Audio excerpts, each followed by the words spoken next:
سلام ہو ان قدموں پر جو راہ خدا میں خاک آلود ہوتے ہیں۔ السلام علیکم۔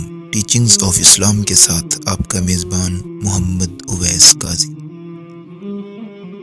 جامع ترمذی شریف کے اندر یہ حدیث پاک موجود ہے۔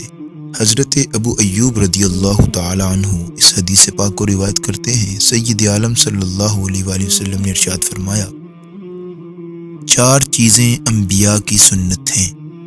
پہلی حنا یعنی مہندی لگانا، دوسری خوشبو لگانا، تیسری مسواک کرنا اور چوتھی چیز نکاح کرنا۔ اس نکاح کی اتنی اہمیت بیان کی گئی کہ ابن ماجہ شریف میں ایک حدیث پاک ہے۔ حضرت انس بن مالک رضی اللہ تعالیٰ عنہ روایت کرتے ہیں، رسول اللہ صلی اللہ علیہ وآلہ وسلم نے ارشاد فرمایا، جو شخص یہ چاہتا ہو کہ اللہ تعالیٰ سے صاف اور پاک ہو کر ملاقات کرے، اسے چاہیے کہ آزاد عورتوں سے نکاح کر لے۔ اللہ اکبر!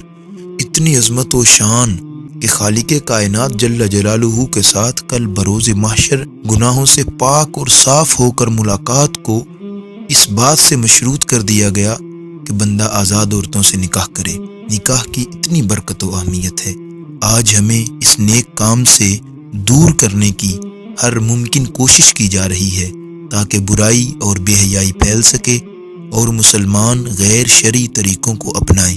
شاید اسی وجہ سے نکاح کو مشکل ترین اور مہنگا ترین کر دیا گیا۔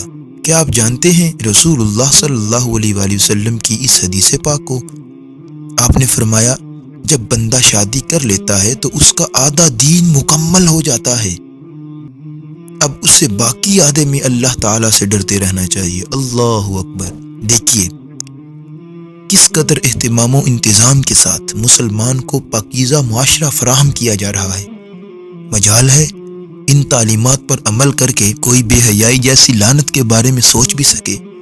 جی بالکل نہیں سوچے گا، کیونکہ حضرت ابو ہریرہ رضی اللہ تعالیٰ عنہ فرماتے ہیں، سید المرسلین صلی اللہ علیہ وآلہ وسلم نے ارشاد فرمایا، 3 آدمی ایسے ہیں کہ اللہ تعالیٰ کے ذمہ کرم پر ان کی مدد کرنا واجب ہوتا ہے۔ پہلا وہ آدمی جو اللہ تعالیٰ کی راہ میں اعلاء کلمت اللہ کے لیے جہاد کرتا ہو، دوسرا وہ عبد مکاتب جو اپنی آزادی کے لیے طے شدہ مال کتابت ادا کرنے کا ارادہ رکھتا ہو، اور تیسرا وہ انسان جو پاک دامنی کے ارادے سے نکاح کرنے والا ہو۔ کیا اب بھی ہم نہیں سمجھ سکے کہ نکاح تو سراسر عبادت اور حصار الہی کا نام ہے؟ اس کے ساتھ تو قدسیوں کے روپ میں انسان پیدا ہوتے ہیں جو احیاء قرآن اور اعلاء عالم حدیث کے لیے کمر بستہ ہوتے ہیں۔ اللہ کریم ہمیں دین اسلام میں مکمل رنگ جانے کی توفیق عطا فرمائے اور ماحول کے مطابق ڈھلنے کی بجائے ماحول کو اسلام کے مطابق ڈالنے کی توفیق عطا فرمائے۔ والسلام۔